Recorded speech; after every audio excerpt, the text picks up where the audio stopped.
అందరికీ నమస్కారం. నేను మీ షణ్ముఖ్. వైఎస్ఆర్సీపీ పార్టీకి నాయకుల కొరతలేమీ స్పష్టంగా కనబడతా ఉంది. వైఎస్ఆర్సీపీ పార్టీకి నాయకులు లేక పక్క జిల్లా నుంచి నాయకులను తెచ్చుకొని ఉంటా ఉన్నారు. మరి ఈ రాష్ట్రంలో ఉన్నటువంటి అన్ని జిల్లాలలో రాజకీయం ఒకెత్తైతే మరి ఉమ్మడి అనంతపూర్ జిల్లాకు ఒక ప్రత్యేకత ఉంది.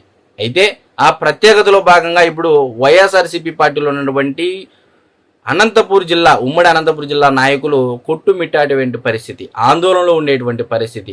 ఎందుకంటే ఇక్కడ నాయకులు లేమి స్పష్టంగా కనపడతా ఉంది. ఇక్కడ చేతగానితనానికి వైఎస్ఆర్సీపీ పార్టీ జిల్లాలో ఉన్నటువంటి నాయకత్వం చేతగానితనం క్లియర్గా కనపడతా ఉంది అనేది చెప్పడంలో ఎటువంటి అతిశయోక్తి లేదు. ఎందుకంటే మీరు బాగా గమనించినట్లయితే వైఎస్ఆర్సీపీ పార్టీకి గతంలో ఇక్కడ ఉమ్మడి అనంతపూర్ జిల్లా నియోజకవర్గ సమన్వయకర్తగా చేసినటువంటి పెద్దిరెడ్డి రామచంద్రారెడ్డి గారి యొక్క హవానే ఈ జిల్లాలో ఎక్కువగా కొనసాగిందని చెప్పడంలో ఎటువంటి అతిశయోక్తి లేదు. మరి అయితే ఇదంతా ఎందుకు చెప్తున్నానంటే, ఎక్కడ పక్క జిల్లా నుంచి పక్క రాష్ట్రం నుంచి వైఎస్ఆర్సీపీ పార్టీలో ఇన్ఛార్జీలు అంటే ఆ జిల్లాలో ఇన్ఛార్జీలు ఇచ్చేసి పెట్టుకునేటువంటి దౌర్భాగ్య స్థితికి నిజంగా ఆ జిల్లాలో వైఎస్ఆర్సీపీ పార్టీలో సంబంధించినటువంటి నాయకులు లేరా అనేంత స్థాయికి ఆ జిల్లాలో ఆ పార్టీ దిగజారిందని చెప్పడంలో ఎటువంటి సందేహము లేదు.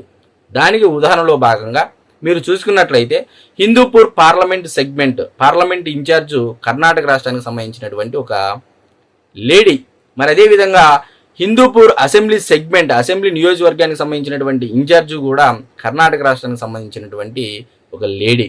మరి అదేవిధంగా మీరు బాగా గమనించినట్లయితే కళ్యాణదుర్గం నియోజకవర్గం మాజీ మంత్రివర్యులు మరి ఉషాశ్రీ చరణ్ గారు కూడా కర్ణాటక రాష్ట్రానికి సంబంధించినటువంటి మహిళ.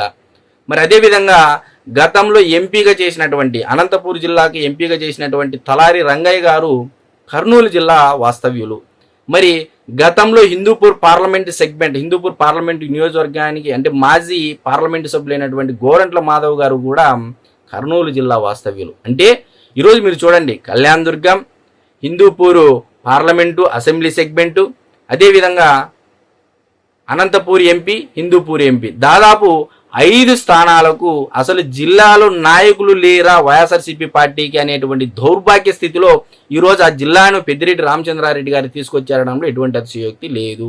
ఎందుకంటే ఇదే వైఎస్ఆర్సీపీ పార్టీకి సంబంధించినటువంటి ఆ జిల్లా నాయకత్వంలో చెవ్వార్ రాజశేఖర రెడ్డి గారు అయితేనేమి, జక్కల ఆదిశేష్ గారు అయితేనేమి, చాలామంది నాయకులు, జక్కల ఆదిశేష్ గారు అయితే ఏకంగా మరణించడం జరిగింది. ఆయన టికెట్ వస్తాది తరైన ప్రాతినిధ్యం దక్కుతుందని చెప్పేసి చివరి వరకు వేచి చూసి ఆయన మరణించడం కూడా జరిగింది. మరి నిజంగా పక్క రాష్ట్రం నుంచి ఇంపోర్ట్ చేసుకునేటువంటి, పక్క జిల్లా నుంచి నాయకులను ఇంపోర్ట్ చేసుకునేటువంటి పార్టీగా ఉమ్మడి అనంతపూర్ జిల్లాలో వైఎస్ఆర్సీపీ పార్టీ దారిద్ర్య అంటే బిలో పావర్టీ లైన్ అన్నట్టు బిలో పావర్టీ లైన్ నాయకుల కొరత అనే దిశగా వైఎస్ఆర్సీపీ పార్టీ వడివడిగా వేగవంతంగా అడుగులు వేసింది 2024 సార్వత్రిక ఎన్నికల్లో. మరి మీరు చూడండి, ఈరోజు జిల్లాలో ఉమ్మడి అనంతపూర్ జిల్లాలో వైఎస్ఆర్సీపీ పార్టీ ఎంత బలహీనపడిందనడానికి ఆ జిల్లాలో ఉన్నటువంటి సమన్వయకర్త కూడా తీసుకున్నటువంటి నిర్ణయాలే. ఒకవైపు అధిష్టానానికి చెప్పుకోలేక పెద్దిరెడ్డి రామచంద్రారెడ్డి గారిని కాదని అధిష్టానాన్ని ఒప్పించలేక ఎందుకంటే ఆ జిల్లా నియోజకవర్గం మొత్తం ఇన్ఛార్జ్ మొత్తం పెద్దిరెడ్డి రామచంద్రారెడ్డి గారి చేతిలోనే ఉన్నాయి పగ్గాలనేది అందరికీ తెలిసినటువంటి విషయం.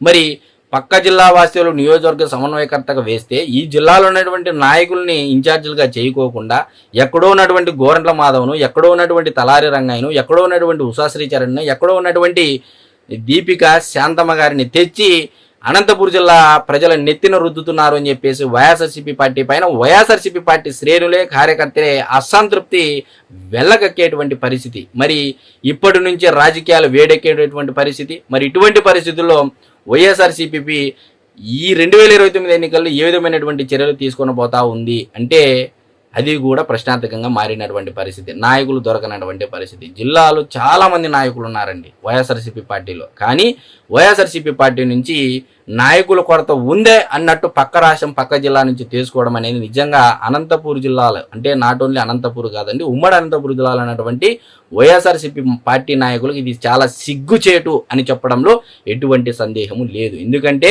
ఏ రోజైతే మీరు పక్క జిల్లా నుంచి పక్క రాష్ట్రం నుంచి నాయకుల్ని తెచ్చుకొని ఇక్కడ టికెట్లు ఇచ్చేసి ఇక్కడ ప్రజల కార్యకర్తల పైన రుద్దుతున్నారంటేనే మీ యొక్క చేతగానితనానికి, మీ యొక్క సిగ్గుచేటికి ఇది నిదర్శనంగా అనేది అయితే మనం ఖచ్చితంగా చెప్పొచ్చు. కాబట్టి 2029 ఎన్నికలలో అయినా సరే ఉమ్మడి అనంతపురం జిల్లాకు సంబంధించినటువంటి వ్యక్తులకే వైఎస్ఆర్సీపీ పార్టీ సీట్లు ఇస్తుందా, లేదా ఇంకా సీట్లు పెంచుకుంటూ పోతుందా? అంటే జగన్మోహన్ రెడ్డి గారి డైలాగ్ ఉందండి, పెంచుకుంటూ పోతాను అని చెప్పేసి. అదే తరహాలో పక్క జిల్లా నుంచి, పక్క రాష్ట్రం నుంచి నియోజకవర్గ అభ్యర్థుల సంఖ్యను నేను ఇంపోర్ట్ చేసుకొని పెంచుకుంటూ పోతారా, లేదా తగ్గించుకొని ఉమ్మడి అనంతపురం జిల్లాలో ఉన్నటువంటి కార్యకర్తలకి, అంటే ఎవరికైనా అవకాశాలు దక్కినటువంటి వారికి అవకాశాలు ఇస్తారా అనేది అయితే మనమైతే అందరం ఖచ్చితంగా వేచి చూడాలి. అందరికీ నమస్కారం.